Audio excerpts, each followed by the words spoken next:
becoming a new manager can be overwhelming. And there's so many things to learn and to understand as you enter the world of management. So for me, I spent the last 5 years in public accounting, and now I've just finished about 1 year of being a supervisor, so the first level of my management level in the current company that I'm at. And so working as an accounting manager / supervisor, it's been quite a journey. And specifically for me, I've come from a different company. So I not only rose to the level of management, but I also did it by coming to a new company. And so with that specifically, there are some unique challenges, both becoming a manager for the first time, but also kind of switching companies. And so there are a lot of mistakes that I've made along the way that I've learned from this past year. And so I wanted to share some of those with you. And I'm hoping that if you are entering management for the first time, or you're considering being a manager, I hope this will help you to not make those same mistakes and to kind of hit the ground running. So tip number one, or mistake number one, especially for new managers, I think that this often occurs, is to believe that your title is going to gain you the respect that you want, the title alone, and specifically that people will do what you ask just because you have a title. This is especially tricky if you're coming from outside the organization. It might be a little bit easier if you have a lot more background, but in this video we're going to be focusing especially on tips for those who are entering management within a new company. So whether you're a new manager or entering a new company for the first time, this is for you, or if you're just rising in your ranks, these hopefully will still be helpful. So one thing I found out really quickly is that I kind of expected, and I don't think I even knew this consciously, it was kind of more unconsciously, is that I thought that like having this like manager or supervisor title was gonna automatically make people listen to me. But what it really did is oftentimes people would nod their head at me, and then as soon as I was out of the room, not do anything that I asked them to do. And so I quickly learned that, title alone is not gonna, no matter how nice you are, they're not gonna automatically respect you. I was actually talking to a friend who's on the other side of this, who just got a new manager. And he was actually kind of complaining about this, where it's the son of this company who came in and is now their new manager, and he's kind of trying to tell them what to do. And he's like, my friend is feeling really awkward about it. Like, okay, just because you're new doesn't mean I want to listen to you type thing. So it's kind of interesting seeing it from my perspective as a new manager with my team, and then seeing from him receiving a new manager and how a similar type thing was happening. So I think this is like more common than people like to admit. But, just because you have the title doesn't mean people are going to automatically respect you or want to follow you. And so the biggest aspect of becoming a leader that I'm learning is the power of influence. Learning to be able to influence people. And I think sometimes influence can be seen as like this dirty word, like you're trying to manipulate people. And that's not what I'm saying here. But like influencing people is like learning to gain their trust and respect. And I kind of expected that like respect would come over time, but I did, I think, assume a little bit too much that people were going to be willing to listen to me. And so over the course of this year, that's something that I've been trying to strive and work on, like, making sure that I'm competent, making sure that I'm listening, making sure that I'm being vulnerable to them as well, to like get to know them. So it's super important to learn to get to know people, learn the dynamic of the organization, understand which people have influence, over who, and what people can help you to accomplish the task that you need to. And so it's just something to kind of keep in mind, that it's going to take time to really gain that trust and respect. And so, one, be patient. Two, don't come in and try to think that your title is the end all be all. A lot of people kind of are so excited to rise to that level of management. And I don't know, maybe it's kind of embarrassing to think that, like, when I'm talking about it, makes me feel like I came in trying to like boss people around, and that was never my intention. But I think that sometimes that can be construed that way. And so I think the number one thing, if you're going to take anything from this video, is understand that title is just a title. Yes, in some ways, people will look at you differently, and I'll talk more about that with some of my other tips. But it's really important to learn how to influence people, especially if you're at a new organization. Learn the power of influence to get things done working with different kinds of people, because really management, it's so different.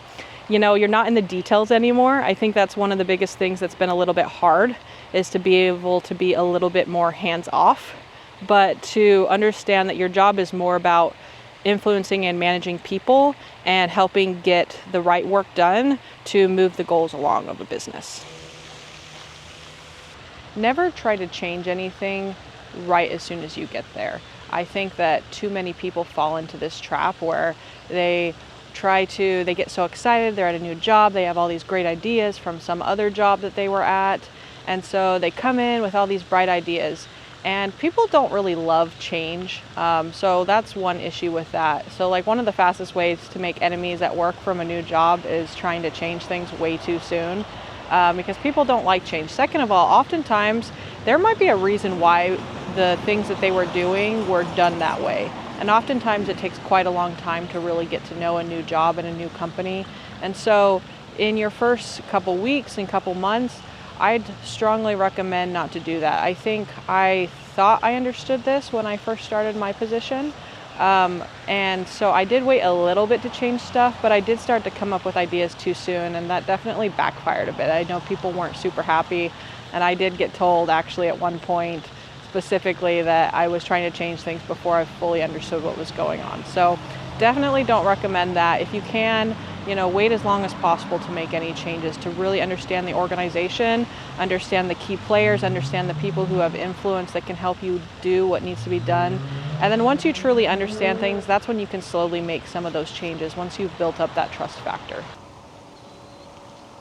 So another important part to understand as a manager, and to kind of not make a mistake as well, is to really understand the idea that as a leader, when you have that leadership or management title, you are going to be judged significantly. And I think that this can be really difficult for new managers to be able to handle. I know that's something that I've struggled with a little bit. When you are a team member, when you're a contributing member, sure, you are judged on your performance, but people aren't watching you all the time. Whereas when you're a manager, you've got the people that report to you that are paying attention to you. You've got the people above you that are paying attention to you. You've got people in other departments, as they see you walk by, they pay attention to what you're doing. And so the things that you do and say are very, very important. You should definitely be, try to be yourself to some extent. But if you have a bad day, if you walk into the office super upset, like that is going to have a negative impact on your team. I actually noticed this not with myself, but my manager above me, one day she kind of walked in. You could tell she was just having a bad day. She kind of stomped into the office, and it made kind of the day really, really awkward for myself and our teams. And so when I saw that, it kind of made me think a little bit like, okay, I got to make sure that, even if I'm having a bad day, I don't need to like fake it, but I need to just be careful how I present myself. And so I think it's really, really important as a new leader to be cognizant of how you're presenting yourself, how you're dressing, how you're speaking to other people. So that way you understand that people are really going to be watching, and you're going to have to kind of have a little bit of a thick skin. Unfortunately, none of us are perfect, and we're all going to be and make mistakes, but some people are going to be more forgiving than that and others. So you have to have kind of a certain level of confidence in yourself that you are okay with some of that criticism, but also the humility to recognize when certain criticism might be valid and you need to make those changes. So having that humility is going to be a key aspect to being successful when you have all those extra people staring at you or judging you for everything that you do. Vulnerability is important. So I think especially if you come in from somewhere outside of, like from a different company, this is even especially true, where you're coming into a place where people don't know you. So it's really important. Relationships are the most important factor when it comes to becoming a manager. And so, showing a little bit of vulnerability can help people not only get to know you, but to learn to trust you, especially, going back to that factor that we talked about regarding, not being judgy, not being judgy, for people judging you. If you show them kind of a little bit who you are, you talk a little bit about your interests, you kind of admit your mistakes and just be a little bit vulnerable sometimes, I think that this can go a huge way to building trust in your team when other people realize and recognize that you're a human being. When people start to realize and recognize you're a human being, they're more likely to not feel afraid around you for your title. And so, the more vulnerable you can be, the better for those types of things. So really important in a new spot to be willing to be a little bit vulnerable. That doesn't mean that you need to share your entire life with people at work. You can have a boundary between work and home life, but make sure that you are willing to put yourself out there just a little bit, and people will come to trust you significantly more. And this isn't just a management tip, but this is just a life tip, that when you're a little bit vulnerable and you show some of your weaknesses and don't try to be perfect all the time, people can relate to that because we're all like that. And so just, putting yourself out there a little bit, it also makes it easy. Like when you share a little bit about your interests, it makes people know what they can talk to you about.